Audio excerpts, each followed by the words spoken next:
Hey guys, hope you're all doing fantastic. Sorry if you can hear the TV. First of all, I'm watching the playoffs for football. So I got a little project going on right now, and what I ended up doing was the store down the road from me had the gaming store that I usually stop at. He had some Legos every now and then, and one of the Lego sets he has was a 1,500 piece set of basically a bunch of pieces that are based off of like colors of different Legos. So I got a whole bunch of those different colors, and I'm putting them into little Ziploc bags just so they're not taking up as much space, and I can get rid of the trash, and then I can sort them or pack them away and do whatever I need to with them.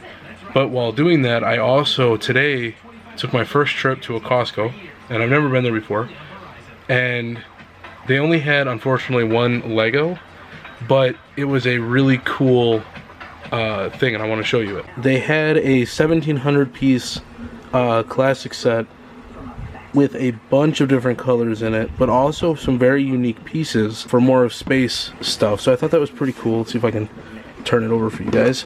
Like some pieces like this, the printed pieces, a lot of different stars, a lot of different unique pieces. So I think it's really cool. So I'm going to crack this open, see what we got.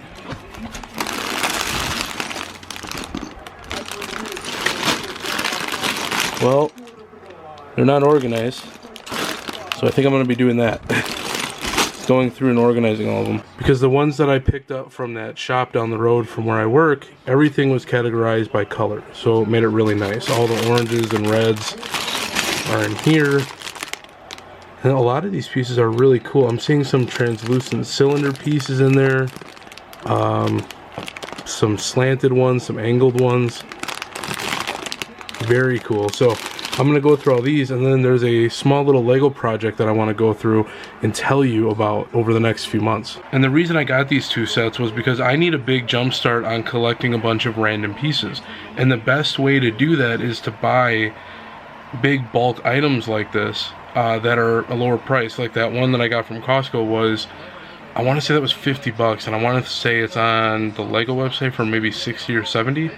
So it was a little bit off in the first place, but then this one with all of the colors already like individually packaged, that one he gave me for like a sale of like 20 or 30 bucks. So I couldn't really pass on that. I thought it was a good deal. But I want to start doing that, and I want to start purchasing big bundles of used Legos from people that don't want them anymore.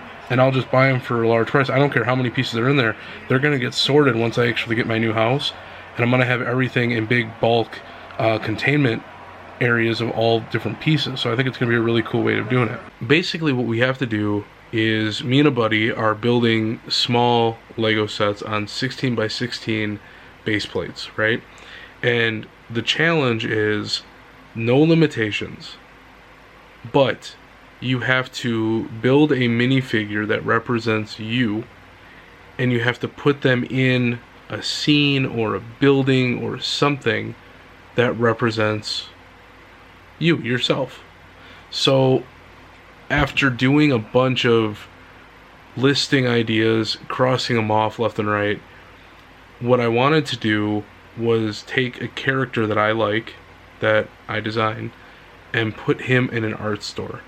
I think it would be really cool, and an art store is something that I can put into the Lego City down the road. What I would most likely do with the 16 by 16 is I would keep it a 16 by 16. I wouldn't change it, but modular buildings are probably going to be on the they could be 16 wide, but they're going to have to be 32 long. So I'm going to have to transfer this one to a 16 by 32 base plate when I transfer it into the Lego City that we have.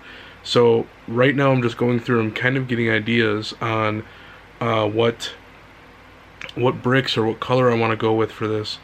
And right now I'm looking at 443 pieces at about $60. So we'll see how this goes tonight, and then I will let you know tomorrow, hopefully, if we're ordering some of these pieces. So I am getting a bunch of ideas for the Lego City that we're going to be building whenever I do get my next house.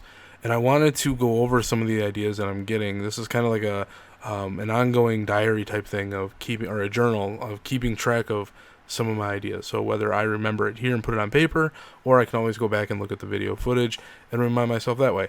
But some of the ideas that I had were how I wanted to do something kind of like, where is it? Do something kind of like this underneath the table, the Lego table.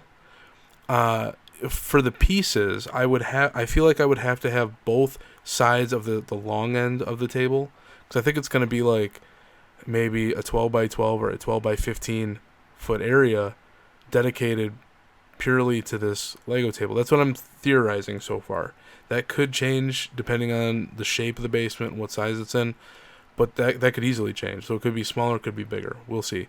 But if that's the case, putting stuff like this on both of the long ends of the table, it would be counterproductive because I'm going from both sides of the table, constantly getting pieces. So I think a better way of doing that would just be, if I go here on Brixie's channel, how he has this set up as like a giant wall. And I think he goes and shows the whole thing in here. Right? It's been a while since I saw this video. Yeah, it goes and it spans that whole length of the wall. That is perfect, and that's exactly what I need. So if I'm able to do something like this, make it, 6 to 8 feet of nothing but cabinets holding all my pieces, and then I can put shelving on top of it. I can have different Lego things on top of that as well. It wouldn't completely be just wasted space. I would be able to have all the tools I need to build Lego mocks, and then a storage area to put more Legos on top of, right? But there's also one thing I want to show you this. What I was thinking, if that was a way I wanted to go, that would open up the full bottom of the table. And I could do something kind of like what Brixie does as well, a couple ways. He actually has the underside of the table, and I'll see if I can show you a picture of that. But what I wanted to do for the Lego, for the, I guess, the legs of the table, how he has this wrapped around the main beam in his basement, do something like this, but do it in all different grays, like the charcoal gray, dark gray, light gray, maybe like the bluish gray type of tone. Doing it like that, and then opening up the full bottom of the table to do an underground mining scene. I think that would be amazing and really cool. So let's see if we can maybe find a picture of Brixie's stuff underneath his table. It might be back a little further. Alright, so I wasn't able to find like an actual video of him showing it, but I was able to find one that had a glimpse of it. And underneath his tables, he has scenes. This one is a underwater scene with some ships, sunken ships. This one has his, right now it has his winter scene with a night's scene all the way in the back, but it runs the same length as the Lego City. And then this one, I can't remember what he has on there, but if we were to take this Lego column right here, wrap the legs of it in dark gray, and make an underground mining scene, that would be really cool, really epic. I actually really like that idea, and I kind of want to run with that. So, which won't be that hard, because all it'll be is 2x2s and 2x4 pieces. So I think it'll be a cool idea. What do you guys think? Let me know in the comment section below what you think about like an underground type of scene, and if you think that would be a really cool idea. Okay, so this is nuts. We were supposed to only get like maybe a trace to 3 inches of snow. No, not even close. Yeah, we ended up getting like 8 inches instead. So they were a little off on that. They upgraded it last night to 6 to 8 inches, and before that it was 1 to 3. It's cool though. We were, a whole foot short of where we should have been. So we definitely needed it. Well, the birds are enjoying it. They're going over by the feeder. It was getting a little too cold out there, so I wanted to come in and get warm. I picked up a cheap airplane Lego set. I'll show a picture of it right now. It's a 3-in-1. I believe it came out in 2000 or 2001. And you can do either a propeller airplane, a jet engine airplane, or a helicopter with a pad. And it's not a bad set. It's a cheap set. It was only like 10 bucks in the store, so it's not bad at all. I picked this one up at the local shop down the road from my work, and he had it just in a bag with a manual in it, There were a few pieces missing from it, and I want to show you that right now. So underneath the engine are 4 gray studs times 2. So there's actually 8 gray studs. There's one on top of each other, and in 4 different sections. So there's 8 gray studs underneath this. Well, it was missing 4, so this one was a little lower. I had those in storage, so I just replaced it real quick. And then this blue angled piece on the side here, that's not on the other side. It's missing. So the person, when they had it built, they had it in the airplane, the jet engine airplane, and I didn't want that one. My goal, when I get my house and I work on the Lego City in the basement, whether this year or next year, I would like to have some sort of an automotive museum. And I was looking at pictures of it, and I'll show you a picture of the one that I think it's based off of, or something like it, from what I saw on some reviews.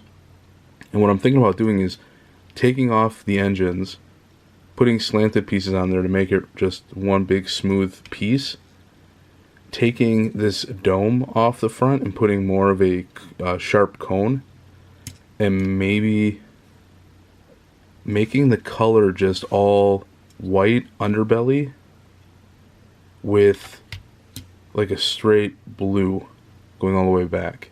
And then if I'm able to, maybe find some like Red Bull stickers or Lego, what's the gas company called for Lego? Octan? Octan? I can't remember the name of it off the top of my head. But putting stickers like that on it and making it look like it's a really cool sport plane. I think that'd be really neat.